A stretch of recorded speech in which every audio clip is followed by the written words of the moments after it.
Kung matatandaan mo, unang ang sinabi ng MMDA, warning lang at walang multa ngayong linggo. Pero yun nga lang, yung ibang ahensya nanikit sa mga nahuling motorista. Yun, ang gulo-gulo nyo talaga. Wala kayong gulo-gulo nyo. Meron ng Viber, pwede kayo mag-group chat. Halos walang galawan ang rush hour traffic sa EDSA pagkatapos ng long weekend. Kaya kahit bawal, halos sakupin na ng mga motorsiklo ang bike lane sa may EDSA Relayan sa Mandaluyong. Ganito rin ang eksena sa EDSA North Avenue sa Quezon City kaninang umaga. Kaya nasampulan ang higit 30 motorista na gumagamit ng bike lane doon. Karamihan sa kanila mga rider. Huli rin ang taxi na ito na nakahambalang sa bike lane. 1,000 multa ang parusa sa mga nahuli. Ikinadismaya ng ilang rider ang paninikit ng I-Act. Iba raw kasi ito sa sinabi ng MMDA na may 1 linggong information drive at verbal warning lang muna ang gagawin sa mga mahuhuli. Dapat iisa lang sila ng pinapatupad. Hindi pwede yung isa ganito, yung isa ganyan. Hindi mo alam kung anong susundin. Yan ang alam mo, ito isang bagay na problema sa Pilipinas. Actually, this is not the first time na nangyari to. Kaya rin naman may punto si Busita eh. Kaya din minsan nagagalit din siya eh. Tama rin naman eh. Alam nyo, itong mga traffic enforcer natin, dinagdagan pa nitong ayak na to, eh minsan iba-iba rin. Hindi o, kasi alam nyo, itong problema sa Pilipinas talaga, itong iba-ibang ahensya ng gobyerno na nanguhuli, hindi ho sila nag-uusap-usap. Ang gulo-gulo, may MMDA, may LTO, may IAC na dineputize ng LTO, tapos may local government. 'Di ba? May kanya-kanya ho sila. Naglabas na ho ang MMDA na sinabi ng MMDA, trial period pa lang yung pagiging stricto kasi nga meron pang ang balita na lumabas na kinukonsider na ng MMDA na gawing shared lane ang bike lane. Kanina lang umaga yun. Okay, napanood ko yun. Okay? Tapos, bigla namang nanguhuli na. Itong ayak. Hindi ko maintindihan. Dati naman, yung ayak, ang hinuhuli lang doon sa busway. Tapos ngayon, hindi ba sila nakikinig ng news na sinabi ng MMDA, ita-trial period lang muna, sisitahin lang muna? Ayak naman, wag naman masyadong bida-bida. Naintindihan naman natin na ginagawa nyo yung trabaho nyo kasi ang dahilan nila matagal na daw na batas yan. Oo nga, matagal ng batas yan pero inilabas ng bago ng MMDA na parang trial period muna. Pambihira naman kayo, hindi kayo nakikinig eh. Hindi, kasi alam mo, reasoning nila, kami, deputize kami ng LTO hindi naman kami sa MMDA. Pataasan kayo ng ihi eh. Yan ang totoo, pasensya na ha. Kaya tuloy nalilito yung mga rider natin. Ano ba talaga totoo? Akala ko ba pag-uusapan na gagawin na ang shared bike lane to tas biglang babaguhin na naman ngayon. Ang gulo nyo! Parang hindi sila organized eh.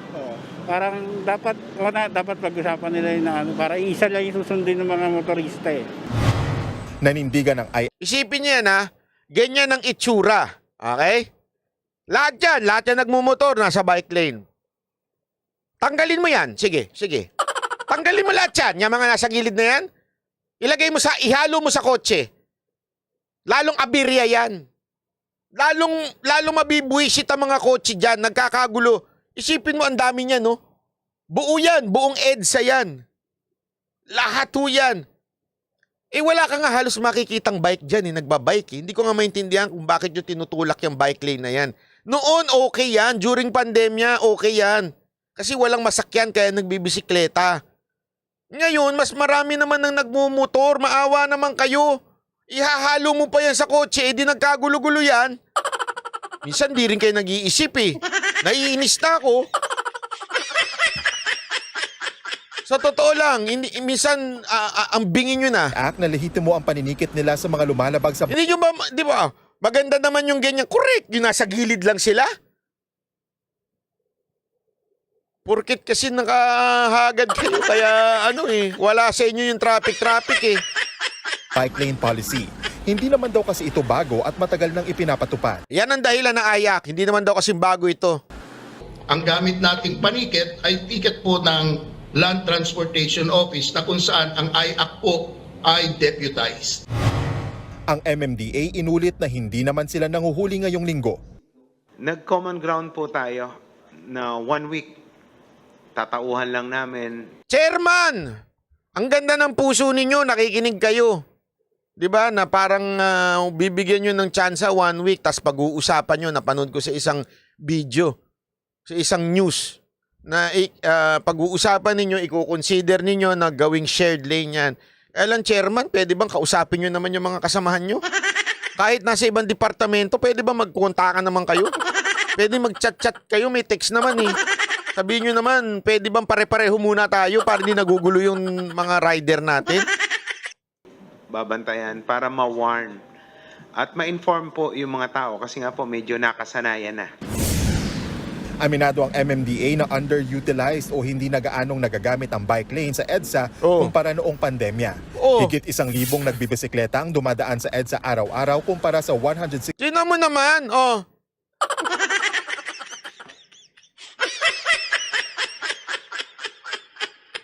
Ang layo ng difference, tapos mas may linya ang bisikleta kaysa sa motor. Alam ko, chairman ng MMDA, sigurado ko alam mo sa puso mo eh. Ayan na oh. 1,000 lang, more or less ang bisikleta. 165,000 ang motor. Tapos, ang bisikleta may sariling lane. Ang motor wala. Anong katarantaduhan yun, sir? It's a logic. It's simple logic. Di ba ho? Sabi ko nga kahit siguro tanga, kahit siguro talagang walang pinag-aralan, pag nakita yung numero, common sense na lang eh. Sino ang bibigyan mo ng prioridad? Yung bisikleta, 1,000 lang ang dumadaan? Na pwede naman nating tulungan na padaanin na lang dun sa lakaran ng mga tao? Instead yung sa motor? So yung motor, 165,000 ang dumadaan araw-araw dyan, itapon mo na lang sa gitna. Anak naman ng weteng, oh. Anong klaseng yan, pag-iisip yan si MMDA chairman? 65,000 na mga rider. Di daw kasi mabibigyan ng ticket yung bisikleta, walang lisensya kaya walang kita. Ganun ba yun? Pwede. Kaya pinag-aaralan na rin ng MMDA ang panukalang shared lane para sa mga nakamotor at nagbabike. Yun ang maganda doon, chairman.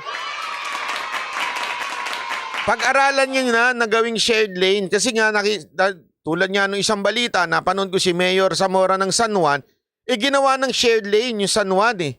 Nakita ko yun eh, kaya nga tuwan-tuwa ako, buti naman, sana sumunod na rin yung iba. Gawin ng shared lane. Ang problema, sir, kung yun ang inyong nasa isip, kaya lang yung iba yung kasamahan, medyo bida-bida. Baka pwede naman yung kausapin yung bida-bida yung kasamahan. Na sandali, pag-usapan muna natin bago tayo gumawa ng hakbang. Mag-usap-usap kayo, sir. Marami pong challenges bago pa maipatupad yan na kailangan naming aralin at ipresenta sa DOTR. Bahagi ng pag-aaralan ng MMDA ang pagpapalapad sa shared lane kung saan bibigyang prioridad pa rin naman daw ang mga bisikleta. May agam-agam naman dyan ang mga bike advocate. Kapag nagdo-dominate yung cars sa road, na i-echapwera yung motor, which in turn, ini-echapwera ng motor yung bike. What if shared pa yan? Mag-aagawan lang din sila sa lanes. So ano solusyon? Bigyan mo kami ng solusyon. Para naman sa Motorcycle Rights Organization, malaking issue rin talaga ang disiplina ng mga motorista. The root cause of the problem natin sa kalsada is the lack of discipline. You cannot fix a problem with a band-aid solution. Kasi pag tinanggal mo yung band-aid, nandiyan pa rin yung sugat.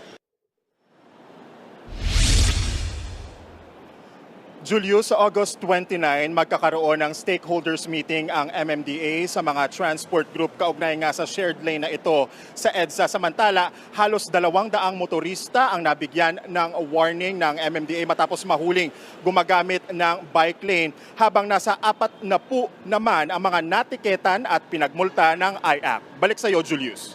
Grabe, no? Yung basihan nila magkaiba. Yung 200 ba yun? Tama ba po? 200 ba yung sinabi? Na-warningan lang. Kasi MMDA lang yung sumita. Nung dumating yung ayak, kami na! O, yun.